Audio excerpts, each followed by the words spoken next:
Class में हम भौतिक भूगोल जो कि हमारा बीए फर्स्ट ईयर का प्रथम प्रश्न पत्र है और उसके एक टॉपिक पृथ्वी की उत्पत्ति की पिछली क्लास में हमने जो दो संकल्पनाएं हैं अद्वैतवादी और द्वैतवादी, उसमें से अद्वैतवादी जो संकल्पना कांट ने दी है उनके बारे में पढ़ा था और लाप्लास के बारे में पढ़ा था। लेकिन हमने केवल उस क्लास में लाप्लास की सिद्धांत के बारे में ही पढ़ा था।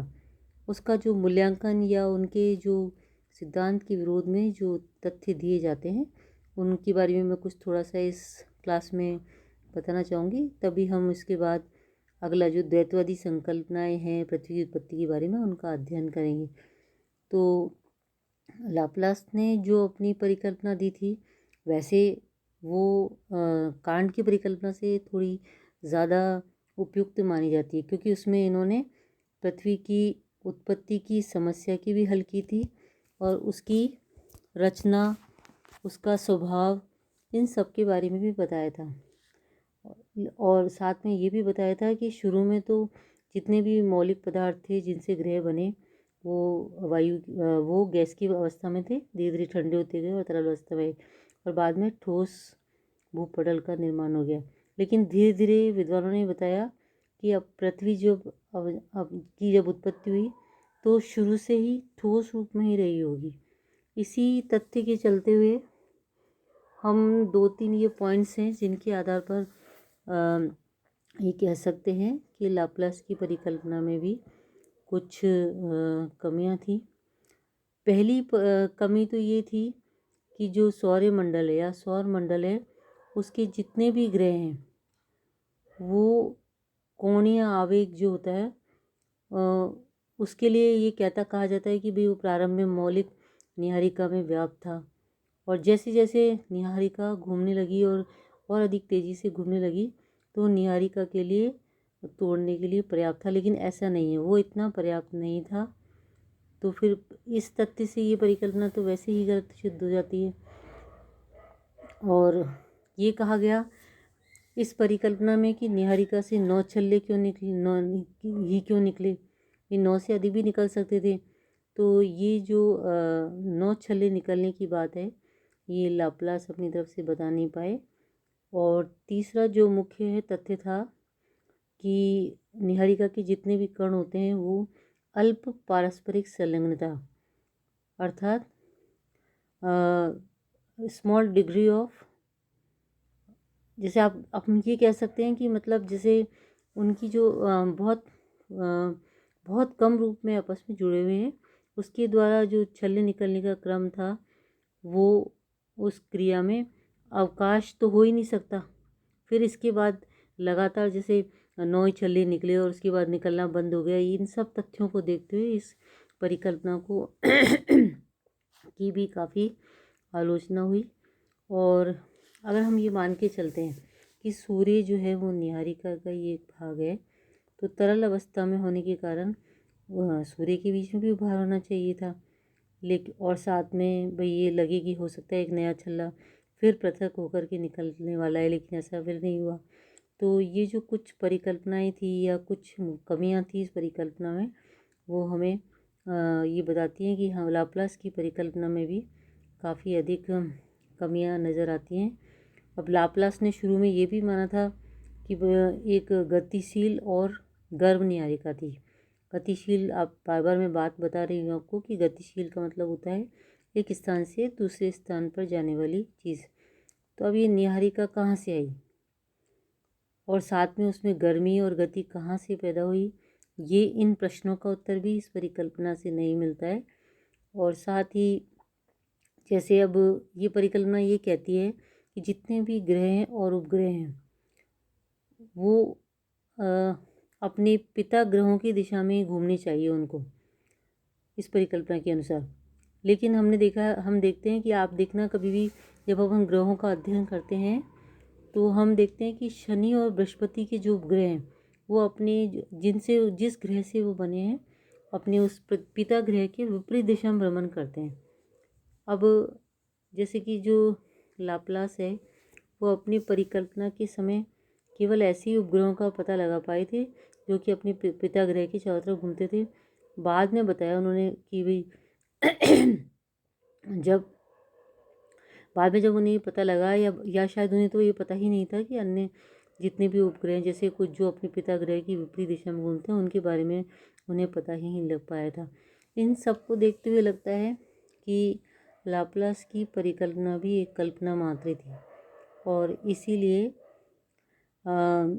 हम ये समझ पाए कि लाप्लास की परिकल्पना में भी काफ़ी गलतियाँ थी। अब इसके बाद हम द्वैतवादी संकल्पना को देखते हैं। तो शुरू में मैं बात कर चुकी हूँ कि जो द्वैतवादी संकल्पना है उसमें एक तारे के विपरीत दो तारों की हम लोग दो तारों के बारे में सोचते हैं कि भाई जितने भी ग्रह और उपग्रह हैं उनका निर्माण दो तारों से हुआ है। इसी कारण से इस संकल्पना को हम लोग द्वैतवारक या द्वैतवादी संकल्पना कहते हैं।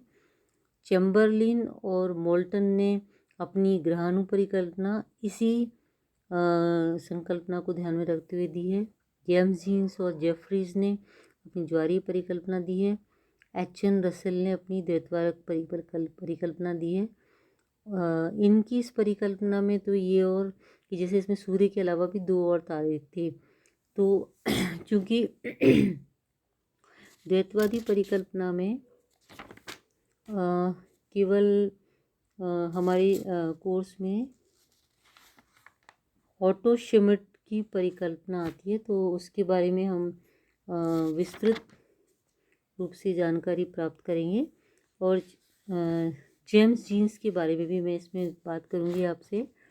तो सबसे पहले हम लेते हैं ऑटो श्मिट की अंतर तारक धूल परिकल्पना, इंटरस्टेलर डस्ट हाइपोथेसिस। अब ये जो ऑटो श्मिट थे, आप थोड़ा सा जैसे ये जो प्रश्न है इनमें से कुछ प्रश्न ऐसे हैं जो कि एक लाइन के होंगे जो एक नंबर के क्वेश्चंस में आते हैं। तो जैसे हम एक ये पूछा जा सकता है कि ये जो अंतर तारक धूल परिकल्पना है वो किसने दी है। वो ऑटो श्मिट नाम के भूगोलवेत्ता ने दी है, जो कि एक रूसी वैज्ञानिक या भूगोलवेत्ता थे। इन्होंने 1943 में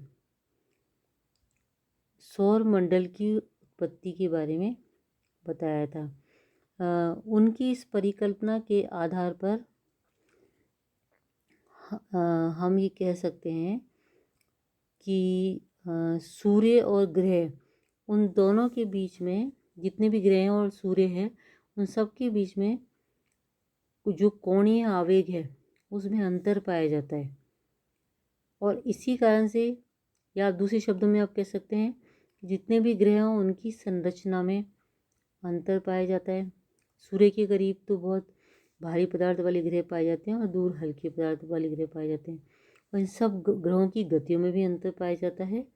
और साथ ही जो सूर्य और ग्रह हैं उनके बीच की जो वर्तमान दूरी की जो यथार्थता है, यानी कि सिद्ध हो जाता है जिस आधार पर ऑटो श्मिट ने अपनी परिकल्पना दी थी, उस आधार पर इन सारे ग्रहों के बीच की दूरी की भी अपने को सत्यता सिद्ध हो जाती है।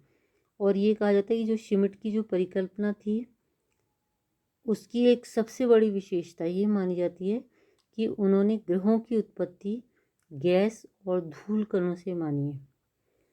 अब थोड़ा सा हम इस ऑटो श्मिट के सिद्धांत के बारे में बात कर लेते हैं कि उन्होंने क्या कहा। उन्होंने कहा कि प्राचीन काल में ब्रह्मांड में बहुत ज़्यादा मात्रा में गैस और धूल के कण फैले हुए थे। आप थोड़ा सा जैसे चाहें तो घर में जब पढ़ते हुए एक कॉपी में ये हमारे जो कोर्स में 3 परिकल्पनाएं हैं उनका अंतर करते हुए 3 लाइनें बनाकर तीनों की जो एक एक पॉइंट्स को अंतर में लेते हुए पढ़ेंगे तो ये और ज़्यादा अंतर समझ में आएगा कि भाई सबसे पहले कांट ने किस आधार पर परिकल्पना की शुरुआत की, लाप्लास ने किस आधार पर परिकल्पना की शुरुआत की, जेम्स जीन्स ने किस परिकल्पना के आधार पर या किस के आधार पर इसकी शुरुआत की, और साथ में ऑटो श्मिट ने किस आधार पर परिकल्पना की शुरुआत की। तो अब ये जो अत्यधिक मात्रा में गैस और धूल के कण फैले हुए थे, इन और ये माना जाता है कि ये जो गैस, बादल और धूल कण थे, इनकी उत्पत्ति जो है उल्काओं और तारों से निकले हुए पदार्थों से हुई है। शुरू में जब सूर्य आकाश गंगा के करीब से गुजर रहा था, तो उसने अपनी आकर्षण शक्ति से कुछ गैस, बादल और धूल कणों को अपनी ओर आकर्षित कर लिया। वो सामूहिक रूप से सूर्य की परिक्रमा करने लगे। अब शुरू में तो ऐसा हुआ था कि धूल कण और गैस अव्यवस्थित रूप से अलग अलग सूर्य का चक्कर लगा रहे थे, लेकिन जो गैस की मात्रा थी वो कम थी और वो इसीलिए बहुत ज़्यादा अव्यवस्थित थी, जबकि जो धूल के कण थे वो बहुत ज़्यादा थे और बहुत ज़्यादा होने के कारण वो कम अव्यवस्थित थे। तो धीरे धीरे ऐसा हुआ कि धूल के कण संगठित और घनीभूत होकर के एक चपटी तस्तरी या डिस्क में बदल गए, और जो ग्रह थे उनका निर्माण कई क्रमिक अवस्थाओं से होकर के गुजरा, जिनके बारे में हम थोड़ा सा नीचे पढ़ेंगे कि शुरू में जब धूल के कण थे वो नॉन इलास्टिक रूप में, अप्रत्यास्थ, यानी कि नॉन इलास्टिक का मतलब होता है, जैसे हम लोग सब जानते हैं कि इलास्टिक जो होती है वो खिंच जाती है, जब हम उसको खींचते हैं लंबी जाती है, और जब छोड़ते हैं तो वापस अपनी प्रारंभ की अवस्था में आ जाती है। लेकिन अप्रत्यास्थ होता है नॉन इलास्टिक रूप में, आपस में टकराने के कारण उनकी गति जो होती है खोने लग गई, और धीरे धीरे उनकी गति जो थी या उनकी जो स्पीड थी वो धीरे धीरे कम कर होती गई, और वो संगठित होकर के ग्रहों के भ्रूण के रूप में बदल गए, मतलब छोटे छोटे पिंडों के रूप में बदल गए। और ये गैस कण जब इलास्टिसिटी रूप में, यानी कि प्रत्यास्थ रूप से टकराने लगे, तो इस कारण से क्योंकि इसीलिए उनकी गति मंद भी नहीं हुई, कम भी नहीं हुई, और वो आपस में घनीभूत या एक दूसरे से मतलब इकट्ठे नहीं हो पाए। अब इन्होंने गैस के और धूल कणों में दोनों में ये अंतर बताया है। इसके बाद इन्होंने कहा कि जब ये जो भ्रूण या फिर जो भ्रूण और अधिक जितने भी पदार्थ थे वो अपने आप को एक दूसरे में मिलकर के बड़े होने लग गए, एस्टेरॉइड्स या क्षुद्रग्रह बन गए। और इसके बाद में अभी तक भी ये जो एस्टेरॉइड हैं या क्षुद्रग्रह हैं तस्तरी के अंदर ही उसी दिशा में ही घूम रहे हैं। बाद में ये एस्टेरॉइड अपने आसपास के दूसरे पदार्थों को भी अपने में लेकर के बड़े बड़े ग्रहों में बदल गए, और जो ग्रहों का निर्माण है उसके बाद जब कुछ पदार्थ बचा रह गया तो वो इकट्ठा होकर के अपने पास के ग्रह के चारों तरफ चक्कर लगाने लग गया, उससे उपग्रहों का निर्माण होगा। अब ये जो इन्होंने ये बताया कि जो ग्रह और उपग्रह उनका निर्माण सूर्य से नहीं हुआ है, बल्कि गैस, बादल यानी या मेघ या धूल कणों से हुआ है। तो इसलिए सूर्य और ग्रहों के कोणीय आवेग में अंतर होना स्वाभाविक है इनके अनुसार। इसीलिए विभिन्न ग्रहों के कोणीय आवेग में अंतर जो पाया गया था उसकी वजह से गणितीय आधार पर श्मिट ने ये प्रमाणित किया कि जिस ग्रह के ग्रहपथ की का अर्धव्यास जितना कम होगा उसका कोणीय आवेग उतना ही कम होगा। अब ये जैसे इनका कहना था कि जो सूर्य है उसके करीब तो बहुत सारे ग्रह ऐसे हैं जो भारी पदार्थ वाले हैं, और जैसे जैसे हम सूर्य से दूर चलते चले जाते हैं हल्के पदार्थ वाले ग्रह पाए जाते हैं। इसका प्रमुख कारण ये है कि तस्तरी के जो विभिन्न भाग हैं वहाँ पर सूर्य द्वारा जो गर्मी प्राप्त होती है उसमें भी विभिन्नता पाई जाती है। तो जो उस तस्तरी के पास जो केंद्र की तस्तरी के जो केंद्र की सूर्य के करीब जितने भी ग्रह हैं वो बहुत अधिक गर्म में भारी पदार्थ से बने हुए हैं, जबकि बाहर के जो ग्रह हैं वो कम गर्मी के कारण हल्के गैसीय पदार्थों से बने हुए हैं। अब हम जैसे ये जो गैस और धूल कण से अलग अलग परिमाण वाले ग्रह हमें मिलते हैं। इनका अलग अलग और विभिन्न दूरियों पर ये संगठित होने नेचुरली, जब ये इनमें जो गैस और धूल कण की मात्राएं अलग अलग थी, इस वजह से इनकी जो दूरियां थी वो भी अलग हो गई, और इसी कारण से ये सारे जितने भी ग्रह थे बराबर दूरी पर ना होकर के अलग अलग दूरियों पर हो गए थे। अब हालांकि ये परिकल्पना अन्य पहले वाली परिकल्पनाओं से बिल्कुल अलग है, फिर भी इस परिकल्पना के बारे में भी जब इसका मूल्यांकन करते हैं तो हमें पता लगता है कि जो ऑटो श्मिट की परिकल्पना है वो काफ़ी कुछ वैज्ञानिक तथ्यों पर आधारित है, लेकिन इसमें भी कुछ दोष हैं। जैसे कि हम ये पता नहीं लगा पाए इस परिकल्पना के आधार पर कि जो गैस है, मेघ है और धूल कण है वो कहाँ से आए, और अगर गैस, मेघ और धूल कण बिखरे हुए थे और ठंडे थे तो सूर्य ने उनका अपहरण कैसे कर लिया। ये ऐसे कुछ एक दो सवाल थे जो हमारे सामने निकल कर के आते हैं।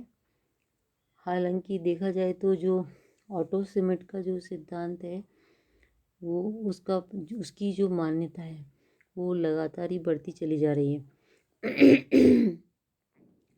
क्योंकि अमेरिकी खगोलशास्त्री क्यूपर ने जो सिद्धांत दिया था 1949 में, वो भी इसी सिद्धांत पर आधारित था।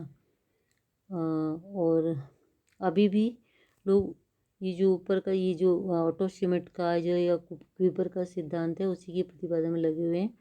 और 1951 में फेसेनकॉव ने भी सूर्य से निकले पदार्थ से ग्रहों की उत्पत्ति मानी थी, लेकिन अब उन्होंने अपनी परिकल्पना को बदल दिया और उन्होंने भी ये ऑटो श्मिट की तरह ही सूर्य के साथ जो धूलकण और गैस और मेघ है उनके आधार पर ये बताया है कि ग्रह की रचना हुई है।